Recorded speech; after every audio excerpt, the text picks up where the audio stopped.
This program contains content that may not be suitable for viewers under the age of 18. Viewer discretion is advised.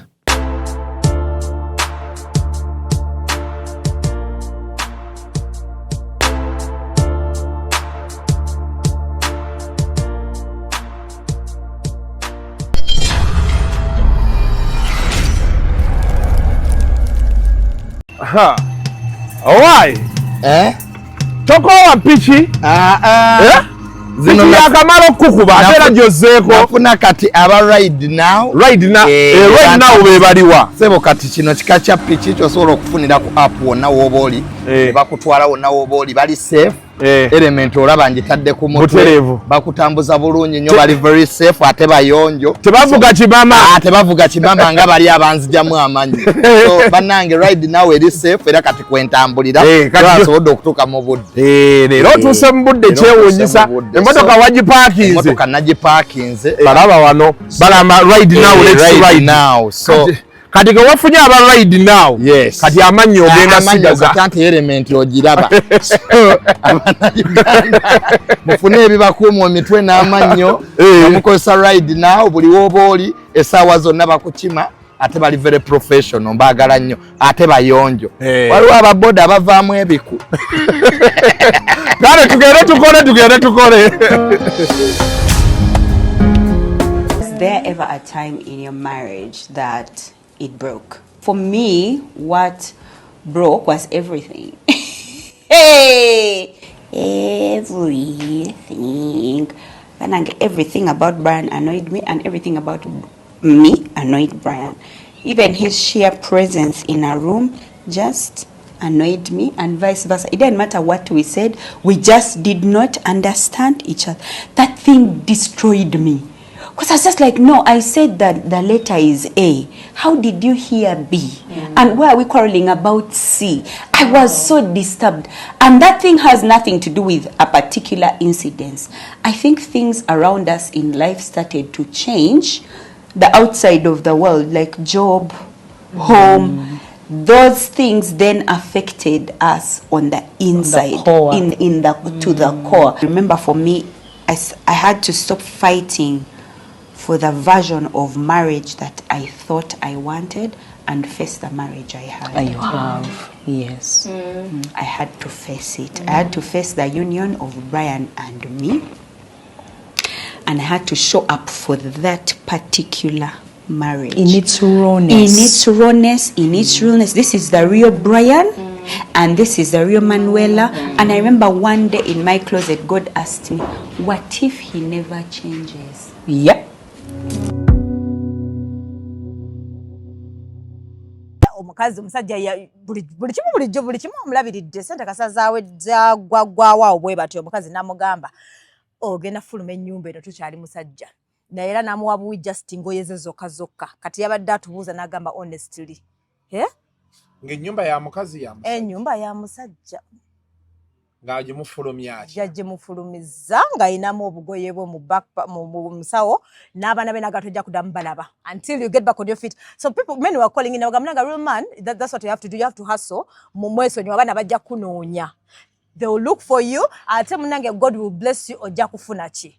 Ojja kufuna sente again, but I don't know, can you go out of the house? Me, I have a feeling maybe kupangisa. Maybe I don't know. I don't know whether it's ebyokupangisa biri okay naye enzo izo bingamba. But nyumba yange gye nezimbidde. Ng'olina abaana asobola. Ng'olina abaana. My blazer. Atundiramu. Mbumba tundira abaana. Anti oliriza nze nina ekizibu kimu nze nga nze Kasuku I come first mu buli kyenkola. That is me. That is you, but it's the only way I've survived okutuuka wano wendi. Nkitegeera. In whatever I do nsoka kwerowoozaako. Abaana bange mbaagala nnyo but they can never come first before me. Naye munaye eteeka on any given day eteeka bwe ligamba wali buzibu ate olowooza bw'oba otunda ogamba nti natunze nga tumanye etteeka bwe likola nali alone. ku zino financial institutions etumanyi you backdate the loan. Kyakibola abasajja kati bali mu bufumbo kimubiri n'agamba omukazi nina kalooni ke najjeeyo bw'ofunayo miliyoni zo 7 nga teziikulume ng'ojja omukazi omugamba nina kalooni ke nzijeeyo waddeko 2 tandika business. In that any time. Era once in a year, once in a while abakonkona balina okujja musajja wa bunaali wa ssente zaffe lwaki kati sente ziyingidde miliyoni 15,000 lwaki taleeta ssente zaffe nga mama baseetinze bampe njogereko nabo teeka ku lawudi njogereko nabo. abasajja munagenda mu office ngenda kimaliriza mujje ku office. I know, right? But that is no, but you say kireetedde abasajja okukola ebyo bakazi kwagala kubba bintu byoli. You cannot throw out a man. Buliriza ennyumba go wagizimba gye bakugobamu anti but utagizimba. Ensonga z'ettaka ensangi zino zafuuka nzibu okwewala katembo oyo yenna. Dduka mu Honest Estate Developers ofune ettaka eritaliiko ndooliito. Baguddewo estate zaabwe empya omuli Gayaza Kiwenda Phase 5, Mabombwe Phase 6 ne 7 ne Gobero Nampunge. Songa ne mu estate zaabwe enkadde poloti esigaddeyo ntono ddala. Hoima Road ng'Enansa na Bujuuko, Namusera Bugembe, Namusera Phase 3, Kachiri Mwera, Kachiri Magogo, Gobero Muguruka Phase 1 and 2, Wakiso Kasengejje ne Kachiri Simba Mannyo. Ku Lwentebe balina Nakawuka 0 Phase 4 ne Sisalutaba Expressway ate Namugongo Sonde ne Namugongo Misindye. Amazzi n'amasannyalaze weegali bw'ogula kyapa ku mmeeza tuzimba n'okutunda amayumba agawedde. Honest Estate Developers tusange ku Martin Road mu Kampala okumpi ne roundabout ya Aga Khan ku Mankeshwa Building. Essimu noti 772 57 28 73 oba noti 7 57 28 73. Is ordering your stock from China, Turkey and Dubai stressing you so much? Is it taking you months and months for you to get your stock? Just 1, 2, 3 and trade like a boss you are. 1. Talk to Iran Global Logistics on 0740 152 331. 2. Let us know whether it's sourcing or sending money to a supplier that you would want. 3. Enjoy our unmatched customer service. Trade like a boss with Ryan Global Logistics. Find us at Nabugabo Street, BBC Building, Room N412. Call us on +256 740 152 331 or +86 180 723 935 15 or +86 132 502 156 85 or visit our website on www.rangloballogistics.biz. Rand Global Air Express Cargo. We move anything, anywhere. Ruzungu kade kazuku tujikole sawa namba ruzungu. Ruzungu tugenda muza kujira kutoka ntoko ndi mbuzi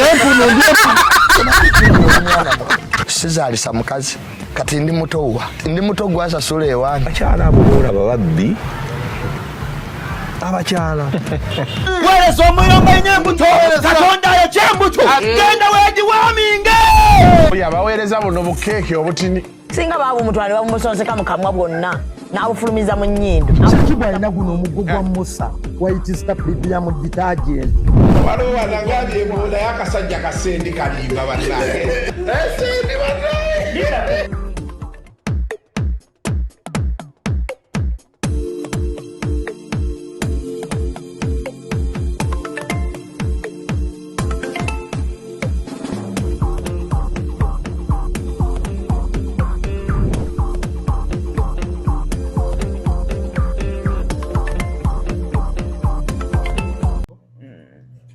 Welcome to yet another edition of Kasuku Live. I'm sure you saw my earlier video with Bina. Dodo had really refused to keep time. But the plan was 4 p.m. Was it 4? Yes. You were here You at can what ask, time? I came before 4. You... Oh, seriously, slightly before 4. Paxi. Tuwase sameka. Mbogana sirika. Muhammad Pax. Muhammad Mutiaba. For real, before 4. Mutiaba no yasibye. Anti idi yanja. Kati nchitegedde kati. Mvudde eri nga tuli ekyemisana. Talya. Mujaba's general love for food. What are the chances of him not eating but today? Abasilamu are serious. So Tomorrow but is of course, Eid. by the time you see this video, it will be past Eid. Back we say it will be past Tawa. Eid. Shalom yampise. Genda wa Shalom. Embuzi tubadde wali wansi nga tuzi inspecting ezi. Naye embuzi baziseera kati. Very expensive. Ana mu etaano. Baziseera. Zavuddeyo ku abiri. Mitwalo ana mu etaano zavaayo dda. Ojjukira embuzi ya ddembe yo nga tugikuba. Lwe nakoma okulaba embuzi nga 15 2. Nzijukiriza embuzi ya ddembe. Dodo, how are you? I'm okay. How are you, Cuckoo? How is life? How is KFM? KFM is what we are trying. It's okay. Life is okay. And the weight loss journey. So mpola. You want weight loss again? Oh yes. Naka losing I think 20 kgs. This time 20 kgs. I was What are you doing exactly? I was 105 kgs. Now I am 80 something. 80. I need to remember well. Oh. Yeah, so okay, but I get mpaka 65 ngena chikola gradually. Oh, no, what are you doing? I am doing a juicing a bit. Then I do intermittent fasting. Sometimes I do OMAD. I do.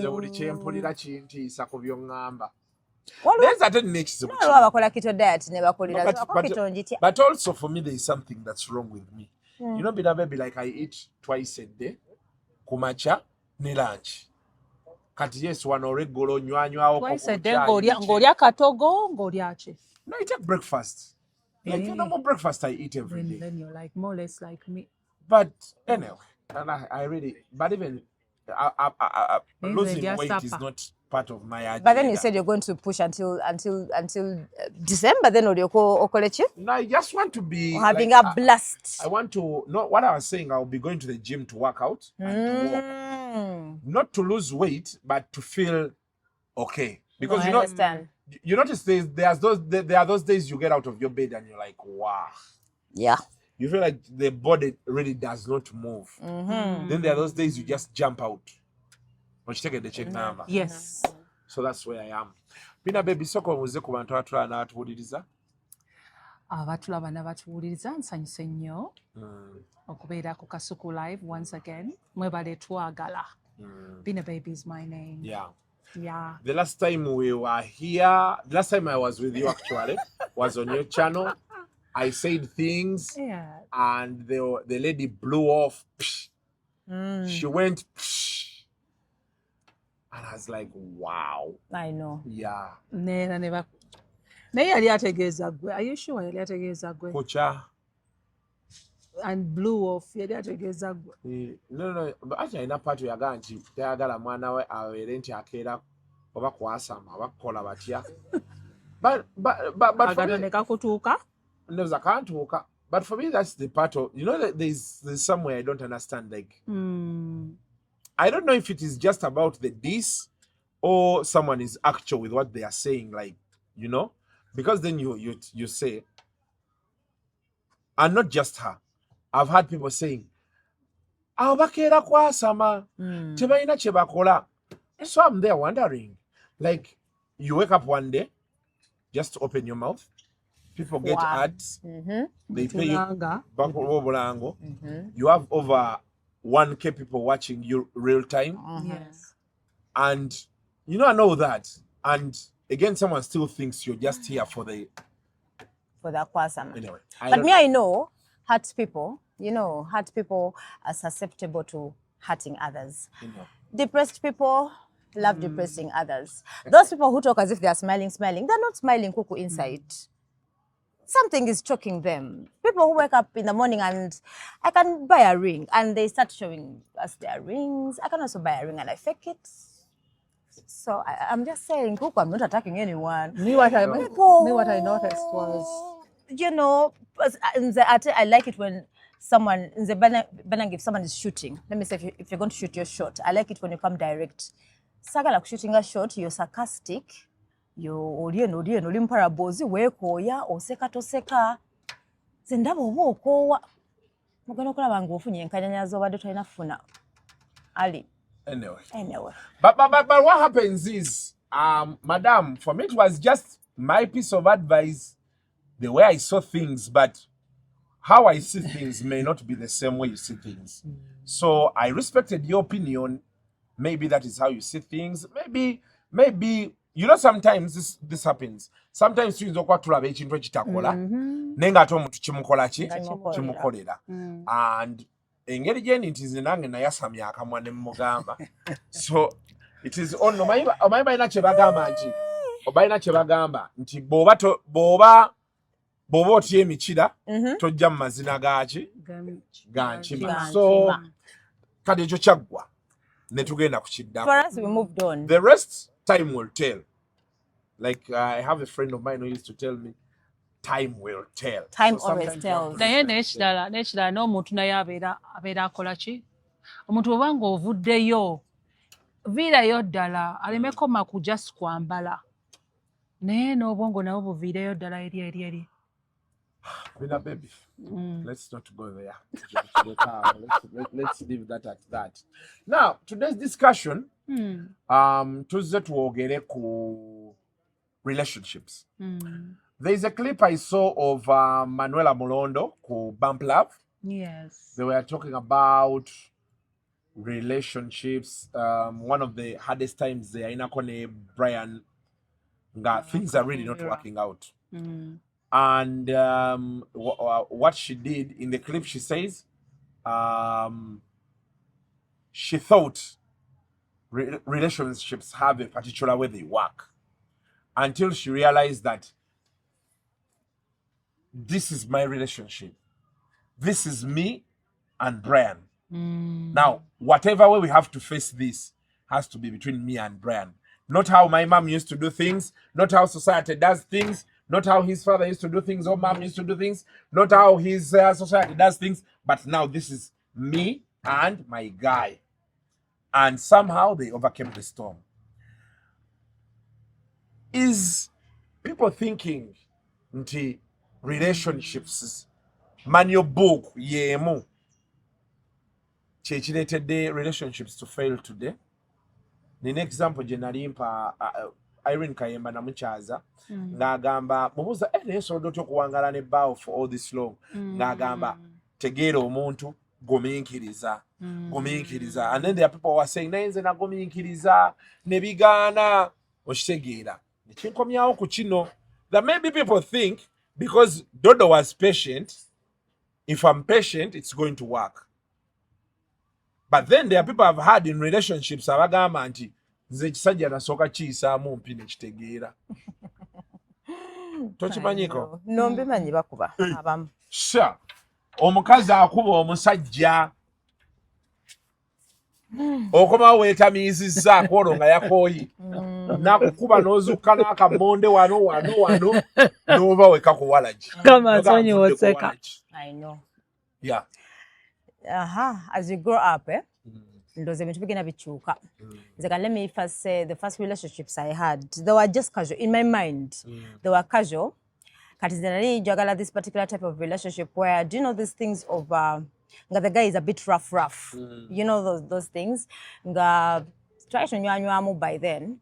Kati nga njagala tufunye misunderstanding mubala and then nayagala nga tokubye de, you know, just nonkanga mno nonteka ku kisenge no kwata bienda binaenda ba movie no kwata mugu no kwata ku kisenge nonkanga mwawo ninga he's a man, he loves me, he cares about me. Tudayonga sister tukwatire mukaawo wano kayitamu neera tweyanza nnyo mukwawo tudayonga ate yalina emmotoka nge racing today it was a Subaru I think get that today racing nga we make out kati zingamanyi that is love to me. By then, we rarely communicate. As time went by, I get another guy. This one was Binopiola Telemundo. Do you know a lover? Nga the guy nawabanga ina chakoze nga manyi ali mu fault. Nga for some reason, the guy munanga bera emotional nakaba tinankwasa ekisane mu second chance. Awo nengamba abasajja abakaba we natandika obbakolera mbwente era bwotandika okwekabya I don't believe in tears.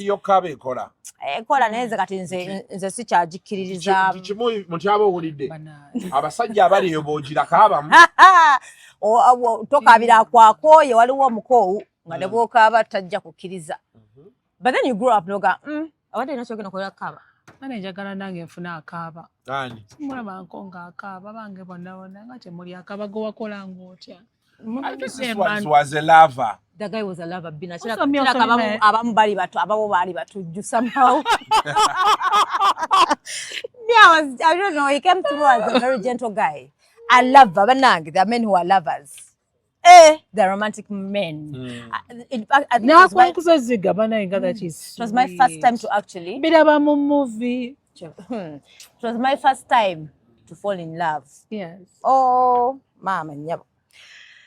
Ngwabera emotional kuku nengo chimanya akoze ensobi nayenga he would nanga kati bwe tuba mu motoka for example nga yinza okugire motoka na kola seat eyo najikola ki najissa katono nakola bwatina bwe bigambo bimubuze na breathing in and out ogino kwanga emotions nga next thing you know nga nga kigwera mu motoka omusanyi wa manga tembe mbane kukunera bila nenjogera. Okay, so basically so he was such a lover. He even made me believe in starting a family because I grew up I didn't feel like I don't know why there is sagala bya marriage bichi nga sibyagala but what I'm saying is that guy, there's a way that guy made me believe in love. And then I noticed I don't even love myself enough. Like I depended on him for some reason to give me. They told me they are men who can love you, Dodo. Oh yeah. And you just start feeling like you're not worth it. Thank you. But I thought like if a guy loves you so much, you feel like your self-worth has really gone up. For some reason, me, I felt like I can't believe I'm being loved like that. In fact, I feel like I'm on top of the world. I'm looking for a man who can worship the ground I walk on. That was the man. Nothing that he wasn't even giving me that much money. The way I love money, I don't know. I think that the small gestures were he handled your emotional intelligence. He was there do you know someone who is there every day, making sure that he calls every day, would go out ngawe nagenda kukwatoka we are dating me and you nenzija bina na kusanga unakubuza dodo aliwa. That was the connection. That's how bad it was. Anga badodo nzo nyina okutula ne dodo ku meza. Katinga it was that deep. So me in my mind whatever they kaunga there are these fantasies ngolaba wedding already. Olaba this thingy nakugamba nti bolinza yiro mwana asoka that car will buy this particular car ne mkwata na amanya mwabikolako kuku ngayo not lovers kukutati jebyo tomulaba yenena ali rough olaba alangira abantu ne SC byawe byabigo wali ogwabugo byawe byabigo. I think I'm also romantic in my own way, but anyway, yeah. I don't feel like anyway. Tetuddawo simanja kugulira emmotoka wakimba nkulimba ate nze nyini nale sigiina ate nji wayiriza. Maybe yali agina so nga tuwandika amanya. Basically he gave me this fantasy world and he sold it to me and I believed it and I thought that's how it's going to be through and through. So the day he broke my heart I didn't believe it. Nali sichikiriza nti kibaddewo ningamba tekisoboka. Me here. You Dodo. Me. Beautiful Dodo the with the hips. The one sweet. With the impossible. What are the sweetness?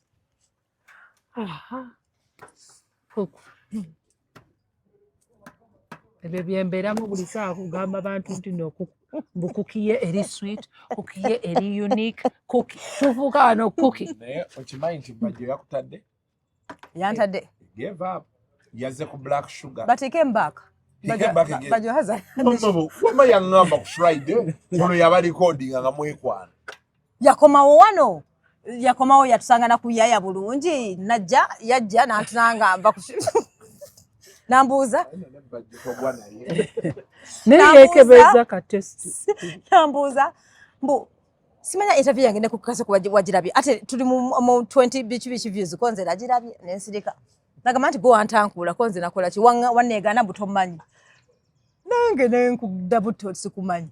Ngambira balinange ngamba lwentaka iposi bamba buli kyena atekayo balina kutaginga so kyakunyizira yenda nga ninga Kasuku nenga basimumanyi ndonga bawante muka bawantadde nagamba dudu sokoje ne mundako ko badi netuddako eri nangulira kati naina n'omulala ayina omulala yamusimbyemu gweyekebeza simanya ne kagundi kakiti akamukenenya naye kiti zaaba nazo mu motoka yanga mweziri ayina n'erinnya lyayo yagingamba yangamba nekata yewunya lwaki nagala okwekebeza naye the first time we had an interview with him nemugamba why so people talk that what they think I'm what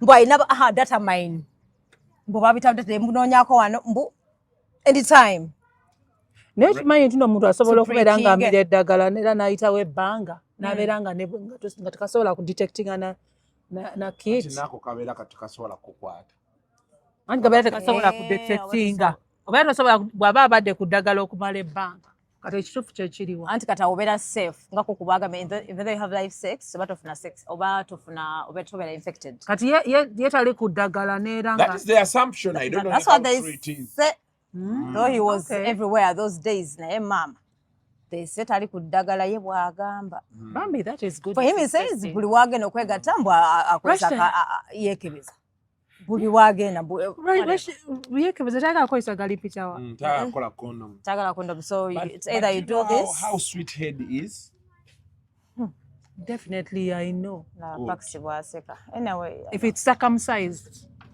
nzokiraba me I don't circumcise I don't mind no me I'm looking for the warmth of the man so no circumcision so you prefer they know how to wash it uncircumcised man dodo clean it well dodo but no wait don't give us a break please ati waliwo mulamwa we are going to go back to that like dodo you prefer an uncircumcised man there's a way that sugar cane is warm I'm telling you the uncircumcised man yes warm wow. Oh yeah warm so okay let's go slowly so you it's warmer when it's not circumcised that skin is warmer me I'm telling you make sure that the guy is clean and yeah you have fun oh wow okay now today lero ntegedde tekiwoomera amatama abiri you know olwo olugero bulijjo mpulira luwulire like in my lifetime I've not had a woman who says njagala omusajja atali mukomole I've never had that. Dodo, you're the first person that has said that. You see Kuku like the way wasalawo nofuna beautiful nga taina nyash waliwo abagala beautiful waliwo okay tutuusewo tutya nekukyebisana kyabaggalu noonya test some preferences like waliwo abagala abamabina ekyo kiri understandable kyembadde nkunyonyola nti nze siwulira nkomuwala njawulo yemu njawulo teriiwa genda weeri what I was saying was this, Bina, that I've never had a woman saying, ayagala omusajja atali mukomole. I've never had it in my entire life. She's the first person who has said it. Those days, nali mpuliranga abasajja nga baagala nnyo omukazi ayina nnyashi. By the time I saw, ningamba, so basically, even nabali bumless. Bannange basonyo mbadde mpa example bane beautiful n'okujja kumbaga. So for real you like uncircumcised. I wouldn't mind as long as Ali clean. For real. I told her they're supposed to clean 12 times a day. I clean you myself. 12 times a day. Oh yes, and then I have to clean the bulungi with warm water before we go into any act. Sagala kundwaza. Ngawo antu tubeera tuliho nni. We're in another world. You can't clean your man. Oh wow. Unless maybe afterwards. Wow. Oh wow. What? Omanyi. Bina, you can clean your man. Never banga your. So many years ago, I dated the girl. So like she had not done those things of pulling what and what. Yeah. So randomly, twali tunyumya ngabo mnamu tuddeyo basenga bakojja nangamba but you Baganda, what is your obsession with those things, the ropes? like it had never crossed my mind. You know, like because well, I had banged the girl for some time, but it had never crossed my mind And like she's sweet. it had never crossed my mind like she's sweet? not she's not done this because well I'm not that picky. I understand. If we are going here bina solo kugamba borwe ba complaining ku monitor bano balete mmere tewooma ayibateka keddobozi bawulire bye boogera yes naye kati nganze buli lwe bambuuza wama Kasuku emmere eri etya I really don't mind. But somehow, ngayo enjala yalinga ennuma. Kati nga betuuka wali ndya buli. Now, Katonda yava mu bakantini one day. Enjala yatte ennuma. Bansikiriza tokkirire. Ne bagamba eno mmere ki? Kawayomba. Kiki ekigenda mu maaso wano? It was just that one day, you know, So everybody was telling me, but Kasuku, this is what we are always talking about. Yeah. But what they didn't know, like I was hungry by the time. And by the way, for me, I'm not so picky even with food. That's nice. You can be with me for the rest of your life. Kaston timing enjara when no mira, no pemmere. I'll never know that food is bad. But if you get by small chance pop, nongwa konga sirim tinjare numa nonga dia kumere that's the end. That's the day I realized. But now the day you realize they were ropes and not ropes. There's something with that babe, like it had never crossed my mind that the chick is as plain as it comes. So as we sat there, but plain as it comes, like a baby. She tells me, there are these things of Baganda, pulling. Then I told her, what do you mean by that? She tells me, yeah, I didn't do those things. And I was like, you're real? Like, for real? For real. So she asked me, like, every day, you don't see where you're going? And it had never crossed my mind. Because you were very hungry. And you were just going where? Nemugamba. Watch ebintu ebyo tobikola. And she told me to what if I do them? Nonchawa. Then sang omusajja omulala nga tabyagala. Kati awo, okay, I tried to buy her argument. I was like, okay, fine. Naye kati what shocked me is one day I was seated with some guy and he told me ye tabyagala nga bisike. Some men say they look disgusting. Yeah, so I looked at him like, okay. And I was like, okay, fine. Maybe that's it. But I went back and that day on Chiroza Conti. Zabantu bonna bempulira emboozi ekyana kirire. So there's some things happening with you. Like you just said, I wouldn't mind. You can do a uncircumcised man. Yeah. Warm. Like I'm like, it's warm. Yeah. Warm. But then something I want to ask Kuku, just a question. So you mean for all that time, taking you back at beautiful, so you were just a bit Kale Siganye, this is your route. You don't explore the route, for you just attack. No, I think he was hungry all that time. No, what happens is I think I have a problem. You know, I can be here, if I don't have my attention on something, you don't. Wow. That is how bad I am. Like, olaba ne wafe, otuuka, abantu batandika okunyumiza. Nedda, gunjo yakola that same day nga waliwo balaba. Nga people are doing things, but somehow maybe you're locked on the phone, you're doing something. Obanga birozo biri walala. Did you natandika okunyumiza? Ne waliwo. Twakugamba, and you're like, no. Like 5 people can say, we told you. So you wonder like, so I have that problem. Neda abamu babera bayina ojukira luli gundi Brian Nacho yatugamba mbo wabera wababera otishira bikandoza kuku yomu kwabo. Ababera ki? Abakola bate? Eddagala lyemulya n'otuukeyo n'owunga. No, I think it's but that's so I think it's about concentration lapses. That is one. Like, you know me, I meet people up to today. Jews to our denemotiaba. Walo mchare yanko with the sim. Asomesa o Nadia Nadia hillside ye Nadia. Kati omukazi yanko with the sim. Nangamba Mr. Kasuku gyebaleko konze kale ani ono neyennyonnyolako bulungi nangamba yali neighbor wange nti namuvugangako ku makya okuva eri munda gye twabeeranga ne mbuteeka ku main road wali n'afuna oba boda oba emmotoka n'emutwala ku ssomero and she told me I did that for like a full year and you don't remember and I era nalina mutyanga like a chick nga nyinyonnyola thank you very much era kati ontegedde I just had to say nkitegedde like mutyaba nambuuza naye Kasuku you know the chick has said you did this for a full year. I swear I don't remember. What? So I meet so many people who tell me, Munaye Kasuku, ojjukira ano. Like I don't. So I have that problem. That means you don't sleep enough. Maybe. No. That's what they but say. I think it has also saved me from so many things. Like there are things you get to eventually know, and you're like, wow. Why did I know this? Maybe if I knew it then, I wouldn't have handled it. But a whole year, the shaman to lose in Zigala no gamba really not got devil.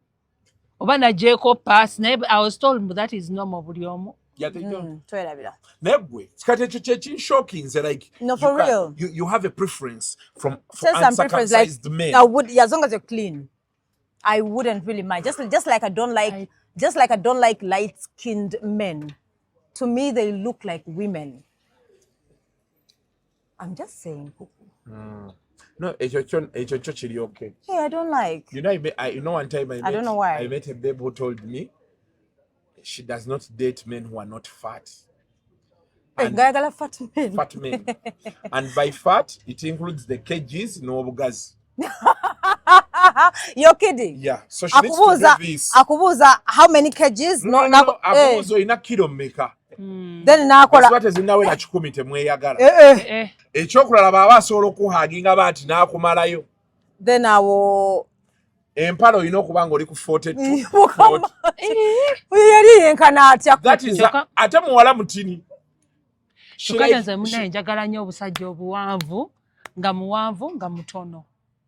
Naye nze munaye saagala baddugavu njagala abeeru. Nze abeeru I don't like. Njagala munaye light skin. What is your interest with fat men? She told me, no, they just look good for me. And she took me through all her exes. And that's a series there was no single small man. Actually, when Nari introduced, she told me, Kasuku lwakuba nti gwe Kasuku naye era oli mutini. I'm telling you. Ate abantu abanene munaye ababeera benkwenkana babeera. She told me that. I know. You know what she wants me to say? She wants me to say, come and try. You will never eat me. You will never eat choco. The quest you have been on for the last 10 years. And stop throwing yourself at me. What have I said? You won't eat me. You want choco. Bina, come and see. Come and see. You will not eat me. What did I say? So today what? Because we saw you do this. Today what? Today what? So this guy made you feel like heaven. Made me feel like heaven. There were fantasies that were involved. So in my mind, he was perfect. Yeah. So ngamanyi bino bitwala banga mtelemundo, bino bitwala banga dobuzanyida. That is how relationship is supposed to be. Ngena ne mu marriage, it's gonna be like that through and through. There's no way I sensed a heartbreak when it happened. Nebangamba katwe nkugambira nti sometimes things work for others nebigana. Waliwo abase tulinzenga somehow munango bebalako bamusajja mutima gwe kuba waliwo abasajja balina empathy. Nagamba let me just settle with her. Just aliwo lwa mwana. Wamutega olubuto. Out of empathy nagamba kamale gabira naye just because I love you omwana. Jebali my dear. Nga he doesn't love you at all. Even nerinya family at least ne family nebagata tuswaza. Nagamba family yange. You grow to love and you like grow to love nebigana. Yes. No better just because of the good. Katiza in my mind walo yampa. And kugamba services empise katono. That's what I'm saying. What works for you might not work for B now, might not work for Katinze umuntu gena soko kwogera ko that nganda bande kawo. In my mind, I said they said you can win someone back. Sometimes abasajja baba unzemu. Nibanga lo kira ko mwala amugizegizemu ko you can get that man back. Konze what should I do? Nangamba make sure you get pregnant. Mutego make sure acha kugamba. And that's the advice they're always giving young girls. Bangamba make sure you get pregnant. So you got pregnant. Ncha kugamba. Remember. Gamabere gasobola okuyonsa omwana galeka gayonsa baga. Musajja. Ayinza okuba nga alina omwana we yamutereka mu Owulire kyagambye gayonsa abasajja. No, but most women have breastfed men more than children. Okimanyi ekyo? That means I've also breastfed before. Yes, of course. You've never? I don't think I've. You've never given your boob to anyone? No. And the men always start from boobs. Sajjabe Uganda, I don't know why they always start from boobs. Can't you start from where? Start from the You have also started. Why you would come here? Start with the kiss.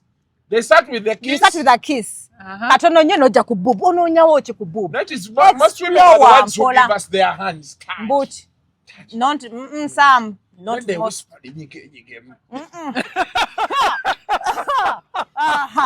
So what is wrong with exploring the neck? You go on that neck. What's attractive about the neck? Now there are feelings. There are feelings. What is attractive about the boob? Doreen. Abakyala abalinga Doreen. Kuba church ennene. Otiteke wali kuwa ewuwo. Ogambe for me, neck, feet. Otiteke. Tumelenga tumanyi. Then knees mwezi. No wala. No wala. You know, no bukongo. So what did you do? Nekundi. So did you get pregnant? I tell you have to whisper to the kundi. Yes. You have to talk to the kundi kuku. And then you pour yogurt. What are you saying? What are you trying to say? Look at my kundi and talk to the kundi. That what? Feelings is a I get goosebumps. That what? You tell the kundi what? That, honey, cook, I'm here. I'm this coming. is baby cuckoo. Baby cuckoo, I'm coming. So then you start going down. Baby cuckoo.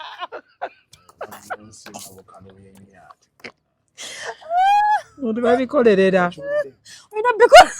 Talk to the kundi. Yes, please. Feelings was it out. Anyways. This body. So you need to talk speak to my to body, man. Olaba ne gundi eri naye obeera olina ogyogererako. Osaba nosaba. Nogamba. Ogisabire kuwome. Nogamba, see you later, see you soon.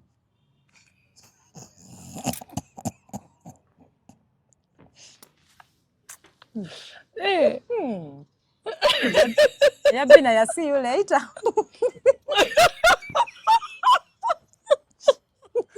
Kukunsiriwaza.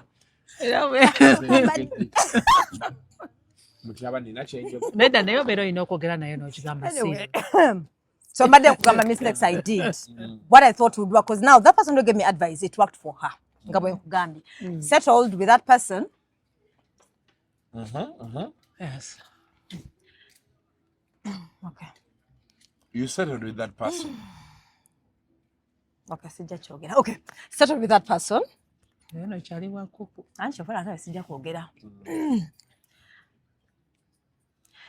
Settled.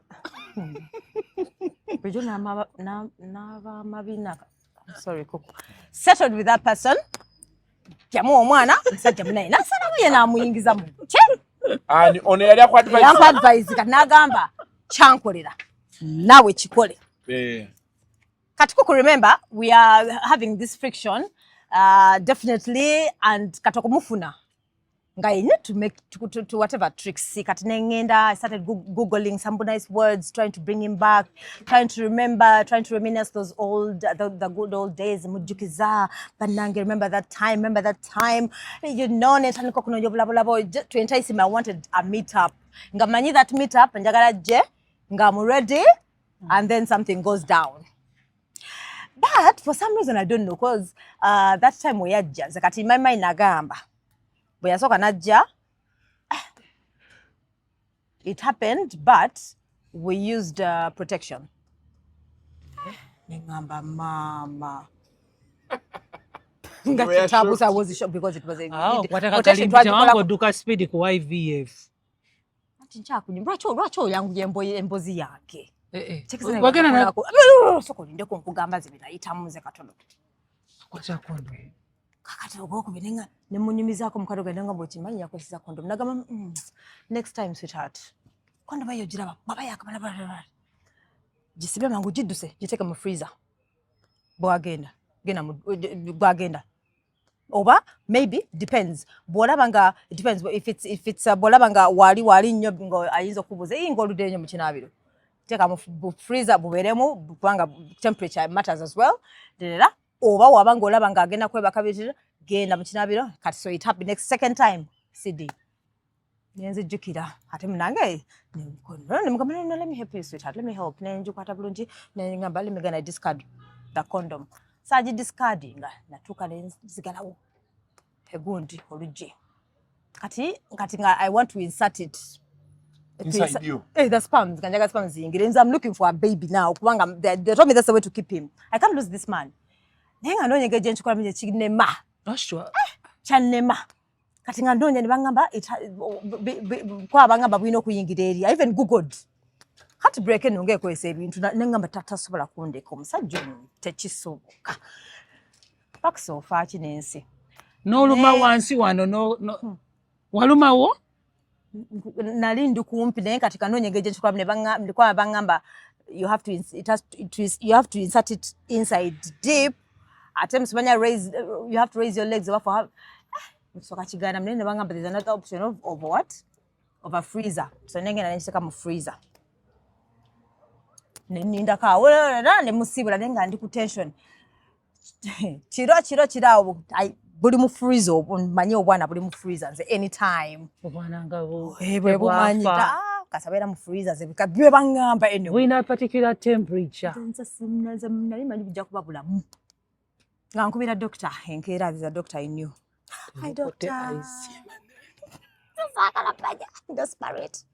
Hi doctor, how are you? Which nemunyanya nagamba yeah chances jezire bikola na ye first of all about wetaga smile bangamba wetagoba akantaka izo katubu koinzo nanganyanya nagamba dodo ovachi bozala kana ngakali deformed like what is that? Why don't you tell the man you want to have a child? Because there's no I can tell him to mukwana ndiku competition. I wish I had done the other things. I wish nabiroza ko nga tuchali mu that gundi, but now there's competition. So njagala mutege atenti bayagala nyabana and he will stay. Adodo. Wachire kale mufune ngoli mo violation ofune ngeri kale jojja ko kondo meyo. Oba tusabe eyabike. Atete yadda. Kira kamukama ne yali amugamba genda. Zesimani.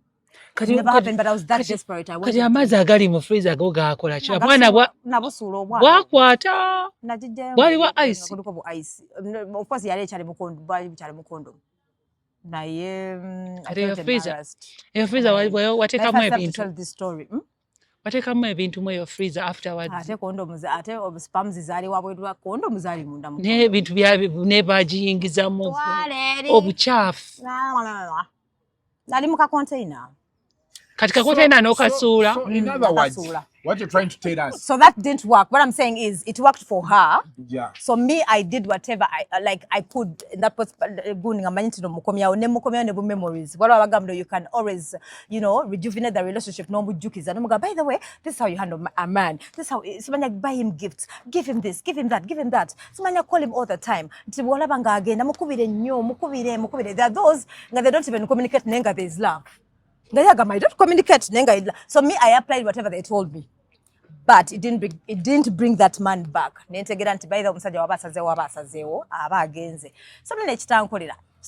get into another relationship. You have what you have to do. Be very nice. Like I want this to mukayanya. I want this, like be submissive literally. Since omunafu gangezako no muite bakano kama kangezeko kufumba, like that was me. It didn't work. So me, I think relationships temuli mu formula. What works for someone might not work for me. Waliwo abantu abagenda mu relationships nga ye munange nga ye yajja kufumba botera okugamba nga ye ne bookola ki ajja kusigalawo ne bookola otya ne bw'omuvuma ne bw'omukola batya nga ye agamba me nga she loves that title of marriage because mune bamugamba munange okufuna okubeera simanyi okubeera a complete woman oba yagala kitibwa mu society you're supposed to be married or you're supposed to be called mukagundi you're supposed to have that ring on nga that's what she was told and that's what she believes in you can't traditional gundi ezezedda nga mina ngeza amanyi then waliwo oli akugamba mbuno ffe obufumbo bwaffe tububeesezaawo nga omusajja nkuba all the time and we are happy and we are fine and waba tankubye neraliikiranga balwaki tankubye then waliwo oli nga ye kasaba muvumako agenda no waliwo oli we bamuvuma ajja muvuma bayombeyombe mubaddewo so I think there are basic things byolina okukola ng'omukyala as role of a woman managing a home I still believe in that you still have to manage a home. They always talk about communication. Communication, if your partner doesn't want to communicate, communication in different ways. Yeah. If your partner doesn't want to listen to you, then role of a woman, taking care of your man, but me what I've learned along the way, what works for Bina might not work for me. So me, I have my own book. Literally, like relationship I will borrow ideas. Kubanga people are full of surprises. Omuntu mizo kwa muli mwena nga he's the sweetest. After marriage, or the moment you start staying together, omuntu naachuka. Nogamba tekisoboka. Yeah, like a friend of mine told me one time, like they were in a relationship, bulungi nnyo, nga this girl would bath. Nga she's a very clean freak. Near the moment we are getting mbufumbu. Ngobede na kusoro jena funa recently. Chick stopped bathing. Nga tayagala kunaba. Kasuku. Abanata musa. Ane. Musajja n'agamba banne tuli kuki. But I think some of us, I don't know. Because the problems people have, like, people don't want to bathe. Mukazi ne yeewuunya ng'ayimuka ku makya.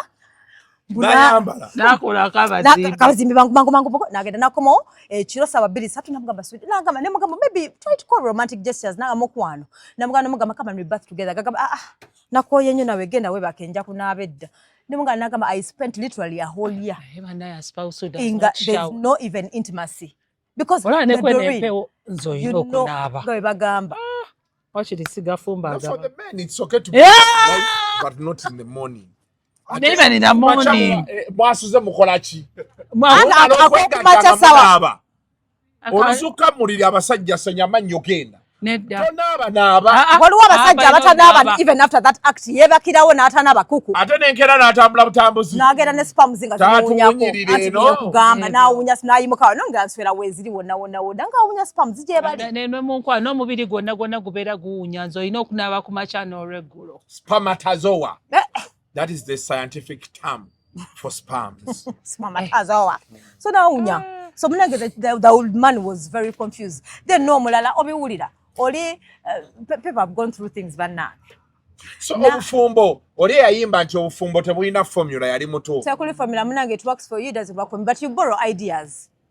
Ate kiyinza okunkolera muko katonotono munange nengamba munange atenze namuhandolinga bwati nampuliriza waliwo oli gwogena kimukolera naloza mpa omujoga omumanyiira yeah waliwo abakugamba nti bannange badde guy wange like we would have it every day the moment we got married like when we are going to have it mubeerako rules nogamba oyagala relationship bweyina okubeera n'olaba eri ku TV nogamba bannaye neyange bweyina okubeera naye ogenda otuuka eri nga oyingidde mu relationship first day bibeera bitambula nga bwe biti but the second day months eziddako ogenda okulanga relationship ate etandise okubeera ndoza banga mwemanyizizza amaaso oba the true colors ezivaayo nga mwemanyizizza amaaso so nze kyendowooza kati bati naffe tulina okuadjustinga noyiga omuntu wo nokkiriza ekyo kyoli gwolina bw'oba omwagala ne kati ng'omufumbo ng'omufumbiddwa definitely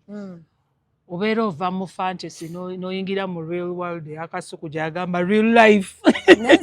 That's why sometimes do I believe in marriage? Yes I do. Naye nze I prefer tusooke tubeereko fena before you cross into that world of marriage. In my mind, because you can't pretend for, like Cook even said it one time. Tosobola pretending forever. Never banga gwani. Tosobola. Njagala mbeereko nawe ngambe malako n'okufuluuta kuno. Nedda. Bano sijja malako. Bwe tuba mu kikola once in a while ompita erinnya ly'omuntu. Can I handle that? So someone can hold the other name. Oh, when yeah. you're banging, you're Dodo. Naita Agi. Naita Agi. Na pozinga n'okupozinga. N'omugamba batamu Dodo. N'agamba bannange. We've suffered. As I've said, oh my God. Oh, Agi. Kumbe Dodo, you're like, what? Me, why do you call a name? I thought you're supposed to say, sweetie, honey, oh, baby. Aww.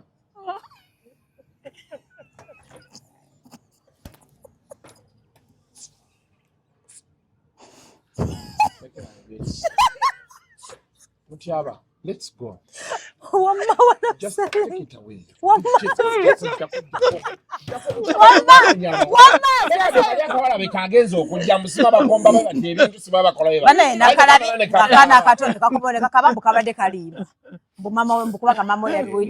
Those girls are spoiled. Zenalabyenga bina byayogera bitupa wala bonone kwana ebyakoze yabadde byogerera kantu Kasuku kayogerako mu kantu badde ku kantu yabadde content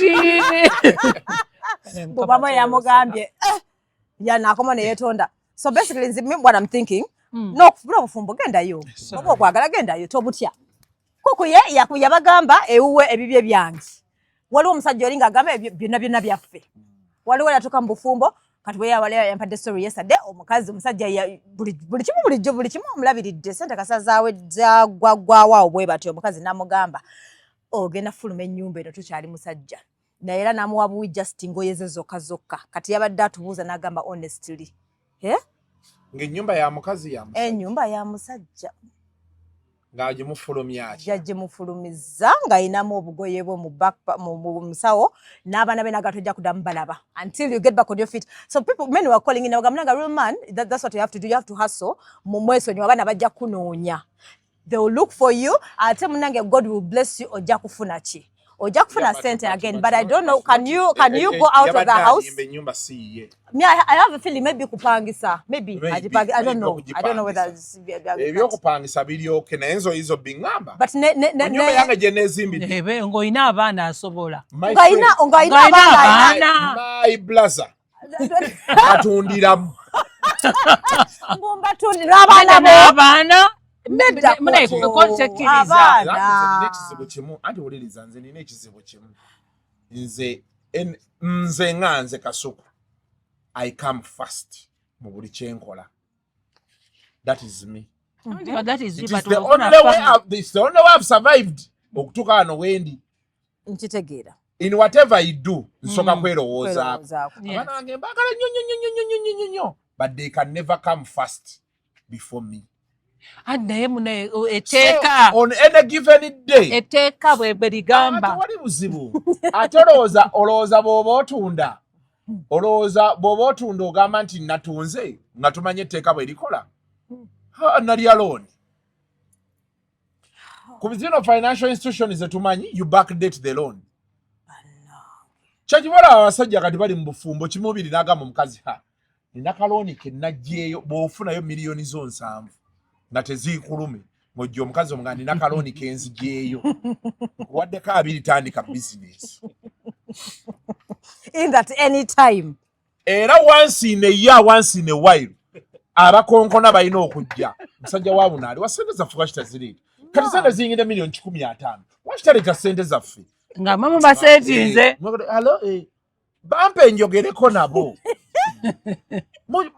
teeka ku lawudi njogereko nabo ne abasajja munagenda mu office ngenda kimaliriza mujje ku office. I know, right?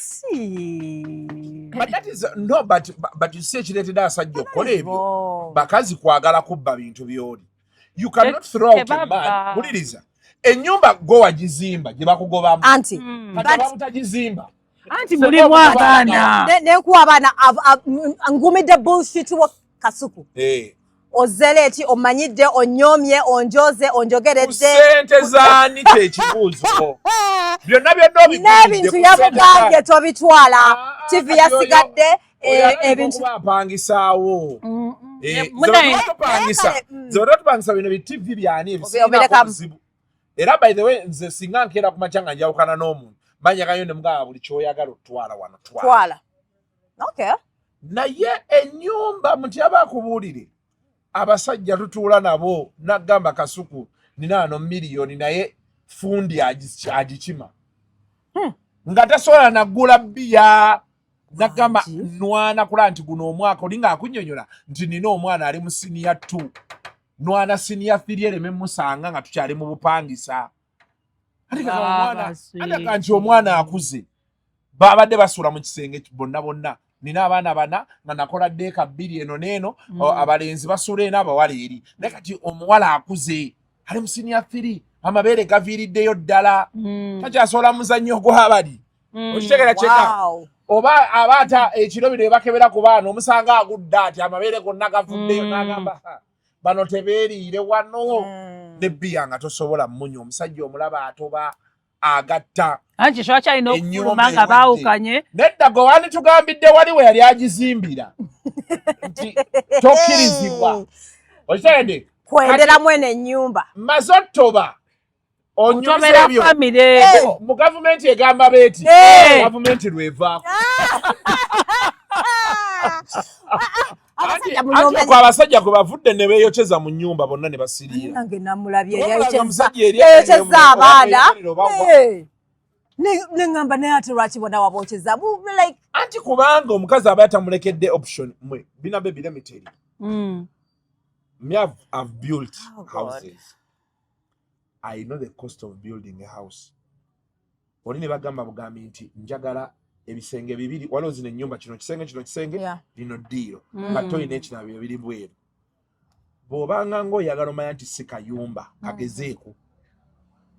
kagezeeko oli bakayikuyimiriza wanagamba nti yataddewo miliyoni ze nga 2 n'ozikwata oziteekewo omanya nti zayingira 3 ate kati ffe wano mu Africa tukyalina ekintu abazungu bo bagenze babigonza nti osanga omuzungu by the time omuzungu ali 40 yagula apartment mwasula ayinawo obulalalalawo bikikwegamba nga ono omukazi ne bwaga nti atwala bino tafaayo naye kati binabbe byonnaku olwaleero omuntu atandika obulamu kati ngenda kuwa example waliyo omwana azaalibwa olwaleero nga ensi atandise nayo ng'ali ku 10-0 batya taata yadduka ku maama okiwulidde maama yafiirwa taata we ne maama we wali okuwanyeeko omuwala nga taata we ne maama we baafa n'akunyumiza nti ate nina sisita wange alira sisita wange ali ku kyeyo Dubai ng'ate ye ow'amaanyi we batuzaala abaana aba nina sisita wange abeera Dubai brother wange abeera Mubende nga brother we abeera e Mubende bootuuka e Mubende ogamba ye bano abanaku nabakimira nga bombi bwe bukayimirizaawo awo bagamba mbuno oli abasajja basaasira omukazi agamba muno nze noba ngenda n'akugamba sigalawo ng'amanyi eri gy'olaga tewali gy'ogenda kudda olaba atwala obwana bo mu kubonaabo n'omukwana mu kifo ky'okugamba nti tusooke tuzimbe ennyumba eyaffe n'asooka nagamba mukole ebijja bya taata we ne maama we ebijja abafu abaffe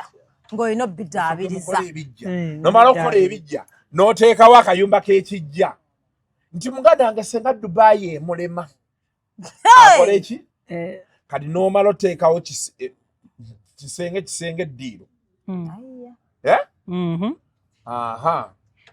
onno byonna obiteeka ku 10-5 gye baabalekerawo kitegeeza ne bakadde be baali bana kati ne balyoka olwo bakumanyiira lumu nze wansanga nina sisita wange ali Dubai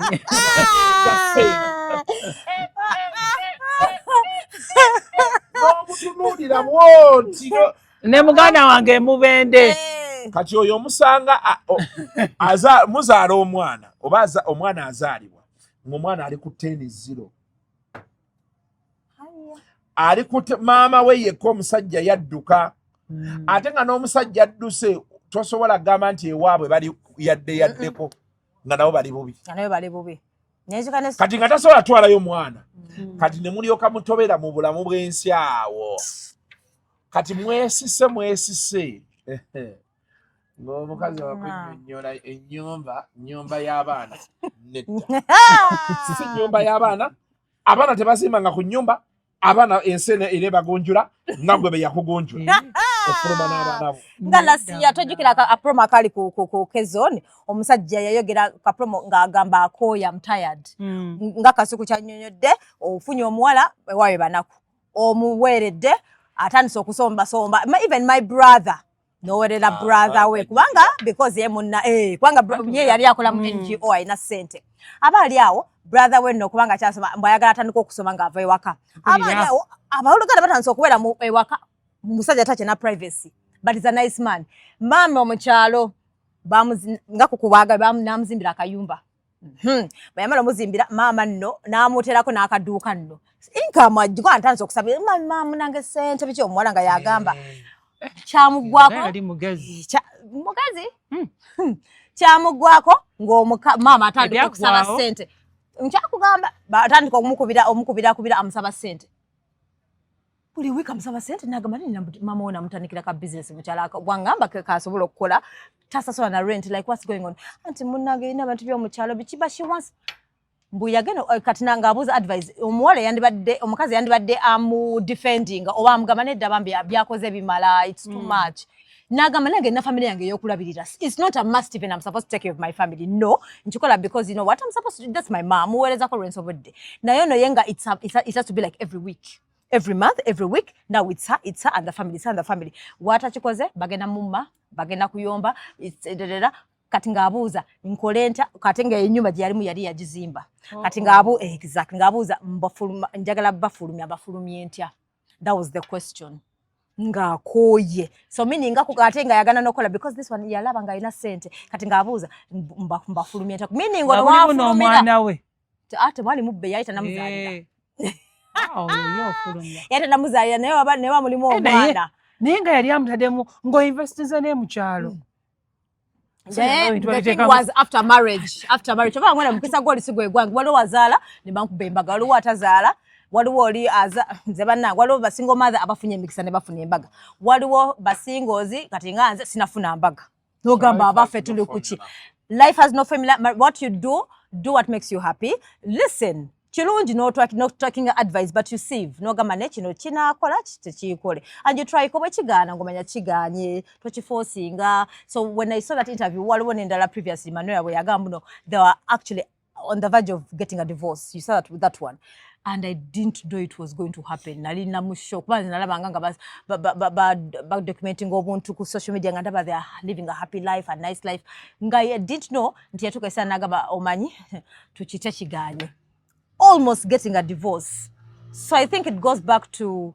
understanding your partner ate tojja mu understanding mpaka kuku era kimanyi there are moments when your wife even gets surprised nagamba did he just do that you can never learn someone so I think communication matters the way you communicate with someone then no patience nga bina bwagamba bo osobola kubeera patient ze wempulira nga sigenda kubeera patient I can tell you what works for me nekugamba nze kati I'm not that patient wendaba nga kamanyiro kasuse ngenda waliwo agamba you have to learn to be deliberately selfish nga kukubagamba you put you first in whatever nogamba abaana we bali ngenda kusooka ndye enkoko ngenda kwetwala out abaana njabala bedda you choose yourself first deliberately selfish because these kids forget mbwe bakula and they go different ways waliwo abajja okujjukira waliwo abatajja kujjukira waliwo abajja kubira bakugamba naye nawe osabiriza nnyo maama so but you see also still abaana tetubazaala ate kubabadeninga so you need to let them be but anyway, I think everybody just has to do what they have to do. Yeah, what works for Kuku's in Kuku's marriage might not work for me, but you listen. But between personalities zanjawulo. Exactly. Kati oli alina kuyiga personality y'omuntu. Erichi yes nalaba ate nga nawe olaba nti nno omuntu omwagala waliwo okubeera nga tomwagala waliwo ayagala okutijja oli nga tayagala kutijja waliwo oli aboggola nga bekusanyusa oli nga taboggola so I think you just have to learn and be there gezaako totya marriage totya relationship ugendayo nze bamenye nnyo emitima but I still love nze munnange wadde omenya omutima teguŋŋaana toddayo nedda mukwano nze nja kuddayo mulavu nkuwulidde mbu yetaddayo mulavu nze ne bw'ogumenya gamba tugogooza nnyo regardless we move omenya omutima ngenda kukaabayo akantu kamu ekiro then in the morning I want to wake up in the morning I look at myself I'm like Doreen now ngena kabanga Kasuku words of affirmation nze munange newana I don't need your validation I don't need you to kuwana me by the time you come to me I know who I am I know my worth and ngenda mumaso bwekigana nga nkita I move on I cry nenzira mnengamba who is next era mutima guno gulabye gunonya next all the time regardless we move gobono dda okweka bya bina akatima era ne bono olinda myaka 10 myaka 2 era waba jakkamenya omuzeeyo ya jakkamenya bina tajakkamenya muzeeyi when I'm looking for a guy 10 years older 10 years older than you 10 years older than you ajakwa yali nayo yabajjawo sabera jajja 60 sabajja waliwo abasajja waliwo embaga okwantira kwenalabye ogenda kulanga n'emyaka emeka celebrating a 50 Jews. She's almost. I'm not. When's your birthday? 10th September. You'll be 50. Katunonya wa 60. Katoyagala wa 50? No, me 50 mja kwera musemo age bracket 60 wama gutwaga. Oli wa 60 nga ina amanyi. Totoleto 190. Toyo nalabye nga ali mukwanjula ngo kusajja 190 nga ina mukwatiri. Bina 190 sijja kujja kwanjula nja kwegana. Siyo najjo nga jja mufirira mu buliri. Anga baba. Aklomo 10 years older than you aba 60. Kati kukungamba wa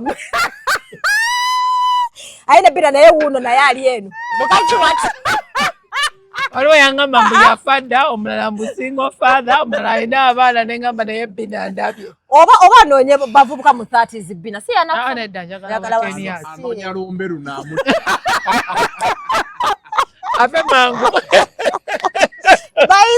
bagamba mbu anaatera okufa banaye mbu bina anaatera okufa mbu ajje wa bina kubanga wuuya akkiriza 10 years bw'ofe otulekere wagamba muno I hope you guys have picked a leaf. You can as well share your stories there. Yeah. Kufuna abantu with such stories. There's something I'm working on. But Kamalo Chimaririza, then I can begin inviting people. Nice. Stories. So even those girls, don't be pressurized. But if you feel like it's time, as long as you're happy. Yeah. If you feel like you want to do whatever you want to do in life, do it. If you want to get married at a young age, go there. Don't go there because walabe oli chamukolede chanyumye. No, tomanyi mikwisa gwesigwe gugo. Go have fun, live your life. Whenever you feel like you want to do whatever you want to do, do it. Obo for you to chagala to chukura. Don't be pressured by society. So jakwela pressure di what you say as why you did whatever. Yes. Yeah. So and whatever you do in life, do it for you. So my dear. Pressure jerie no nyingi naye whatever you're doing, do it for you as long as it makes you happy. Nze bwemba ndwentero bagamba kubanga zinga naliwa kufumbirwa na kuzala singamba ina. But I'm still thinking chachirozaako so a clock clocking I'll freeze my eggs. I'm even planning to freeze my eggs kuku. I don't want to know.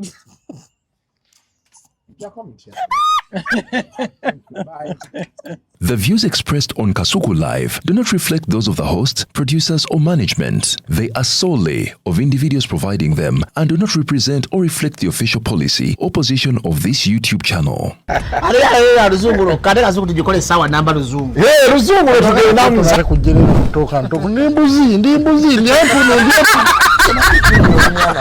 sizalisa mukazi kati ndi muto gwasa sule ewange abakyala abo bola bababbi abakyala werezo omuyomba enyembuto katonda yekyembuto genda wegiwaminge yabaweereza buno bukeeke obutini singa baabo omutwale bamusonseka mu kamwa bwonna n'abufulumiza mu nnyindo kibwa alina guno omuggo gwa musa wayitista biblia mu detergent waliwo wanagambye ebola y'akasajja kasendi kalimba bannange